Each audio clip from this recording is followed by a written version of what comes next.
Mheshimiwa Spika, nitumie fursa hii pia kumpongeza Dr. Philip Mpango, makamu wa rais mstaafu, kwa kazi kubwa aliyoifanya ya kumsaidia Mheshimiwa Rais.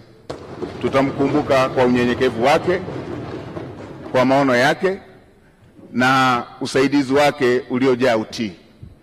Dr. Mpango amefanya kazi yake kwa uthabiti mkubwa.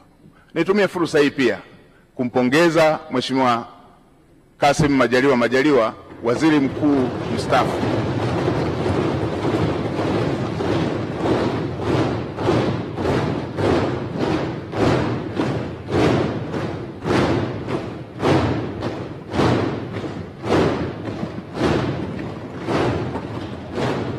Nimpongeze Mheshimiwa Kassim Majaliwa, waziri mkuu mstaafu, kwa kazi kubwa aliyoifanya bila kuchoka ya ufuatiliaji wa miradi, ya ufuatiliaji wa shughuli za serikali, kwa unyenyekevu wake, kwa uadilifu wake na kazi kubwa ambayo amefanya kwa taifa letu.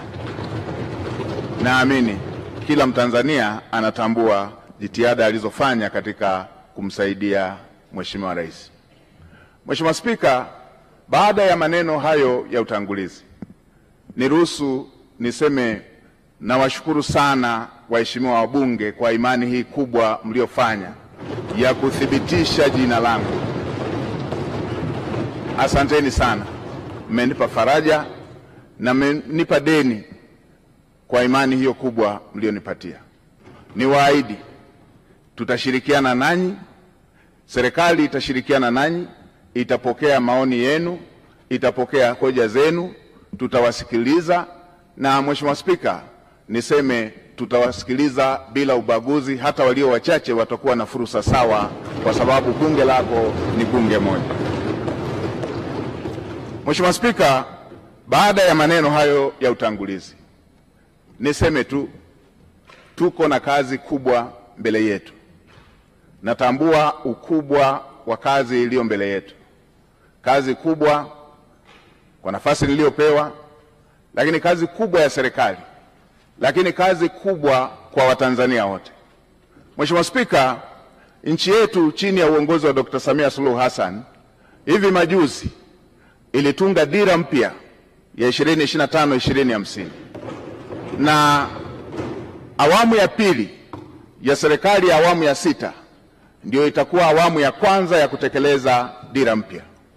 Na Mheshimiwa Spika, unatambua kwenye mbio za vijiti za kupokezana, mwanzishaji wa mbio hizo kipande cha kwanza asipokimbia kwa mbio ndefu kwa spidi kubwa, hata wale watakaokuwa wanampokea watakuwa tayari wamechelewa.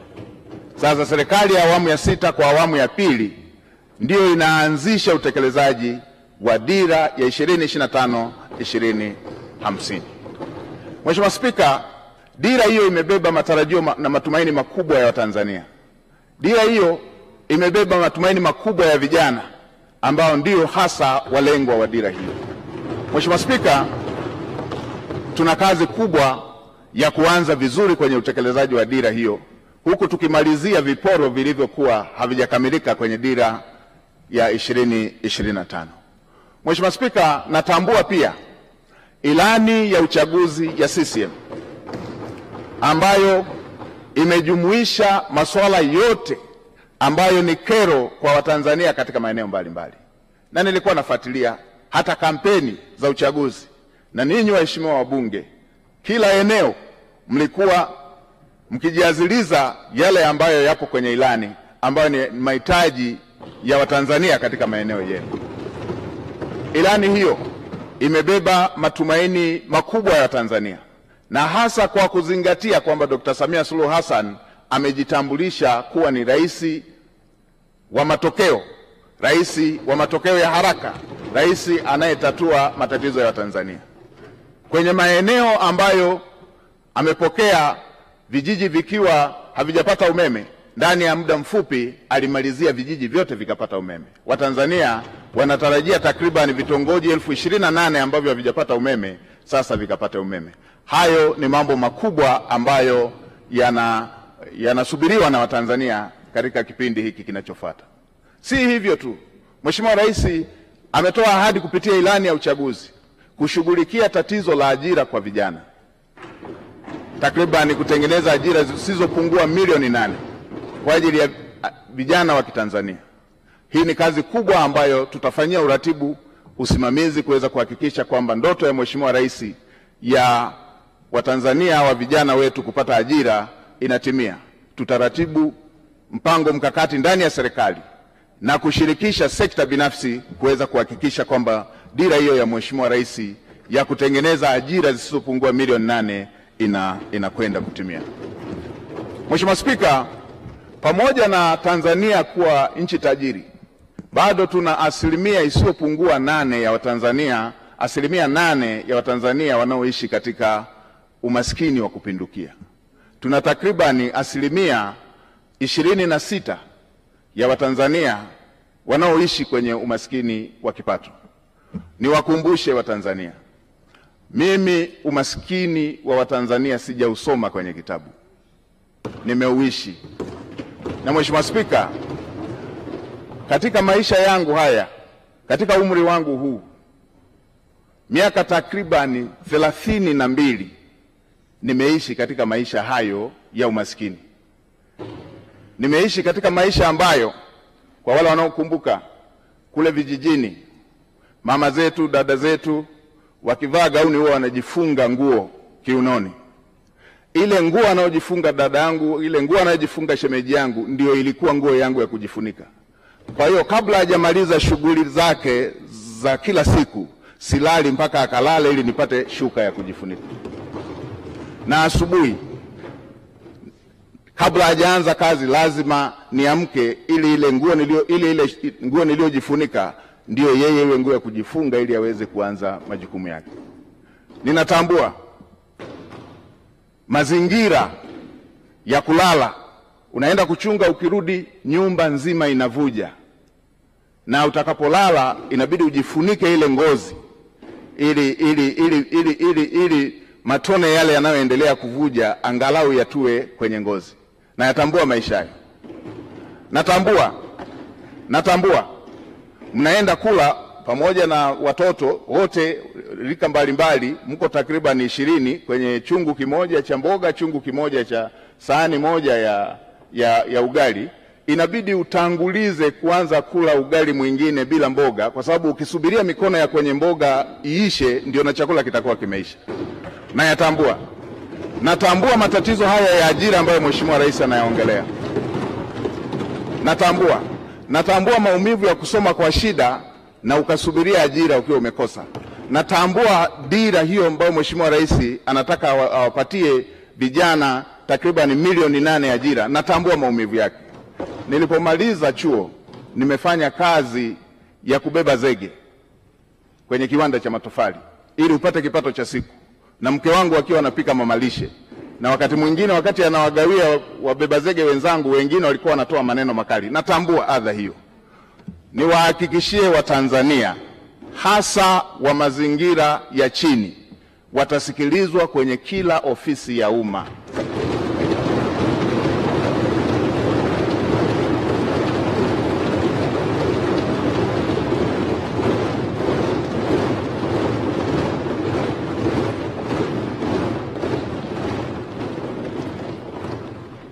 Kila aliye Mtanzania, hii nchi ni yake. Watanzania wote watasikilizwa kwa nidhamu katika ofisi za umma.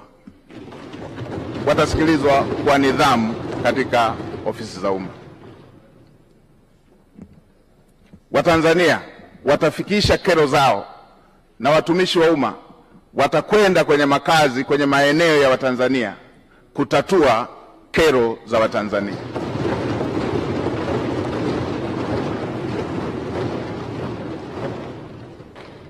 Ukiondoa miaka 32 hiyo niliyoielezea, miaka takriban 18 maisha yangu yamezungukwa na wahitaji kuliko walioridhika, nikiwa na watoto takriban 100 nao kaa nao, na bweni la wanawake na wanaume, wasichana na wavulana hapa. Natambua mahitaji na uhitaji wa Watanzania. Naitambua. Kwa kutambua hilo, naamini yale yaliyo dira ya Mheshimiwa Rais katika kutatua kero za Watanzania. Niwahakikishie Watanzania nitasimamia kwa uadilifu, nitasimamia kwa jitihada, nitasimamia kwa kuhakikisha kwamba hayo yanatimia.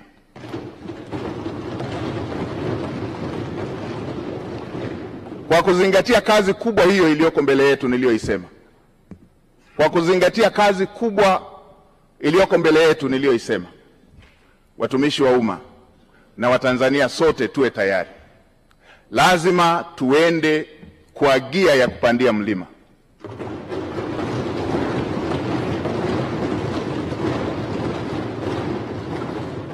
Lazima tuende kwa gia ya kupita kwenye bahari yenye mawimbi. Lazima tuende kwa gia ya kupita kwenye anga lenye mawingu. Lazima chombo kifike salama na watu wake wakiwa salama. Kwa watumishi wa umma wavivu, wazembe, wala rushwa,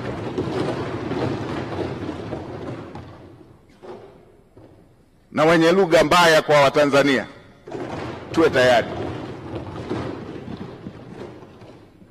Wavivu wote, wazembe wote ndani ya ofisi za umma, nitakuja na fiekeo na rato. Lazima maono ya Mheshimiwa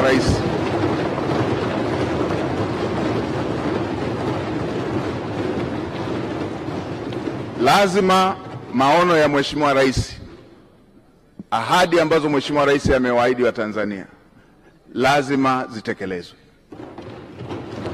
Mheshimiwa Spika, katika kumalizia, nitoe rai kwa Watanzania wote.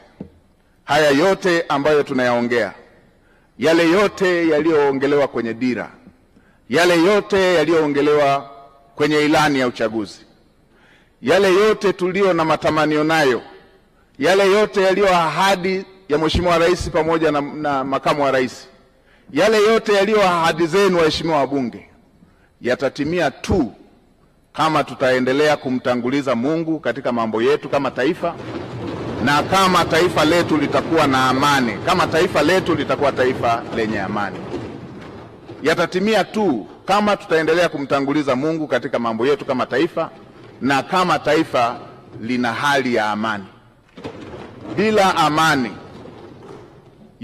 yote tunayotamani, yote tunayotarajia, yote tulioahidiwa, yote viongozi walioahidi, yote yaliyoko kwenye dira, yote yaliyoko kwenye ilani hayawezi kufikiwa. Nitoe rai kwa Watanzania wote, tuwe na wajibu wa kuhakikisha kwamba nchi yetu ni ya amani. Tumtangulize Mungu hata kwa yale tunayoona ni magumu, ili tuweze kuhakikisha kwamba Mungu anatusaidia kupata ufumbuzi wake, kwa sababu kwake yote ni mepesi. Mheshimiwa Spika, katika kumalizia, nishukuru familia yangu, wamesimama nami mara zote, mke wangu Neema pamoja na watoto.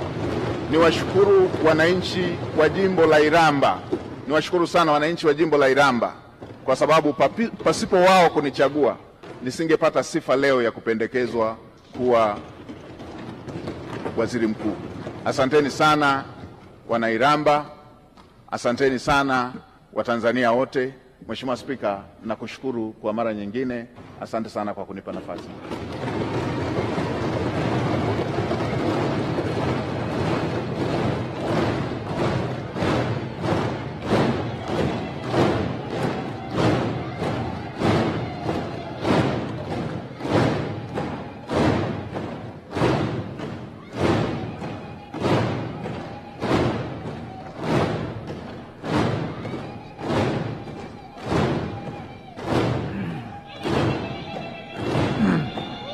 Asanteni sana waheshimiwa wabunge.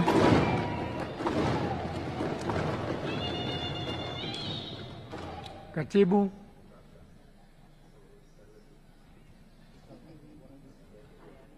Uchaguzi wa naibu spika. Uchaguzi wa naibu spika. Waheshimiwa wabunge, kama mnavyofahamu, katika shughuli za kazi ya leo, ratiba zetu zilikuwa ni hizo mbili, na leo tunatakiwa tumthibitishe na aape naibu spika wetu. Hasa nachukua fursa hii kumwita aje mbele ajieleze.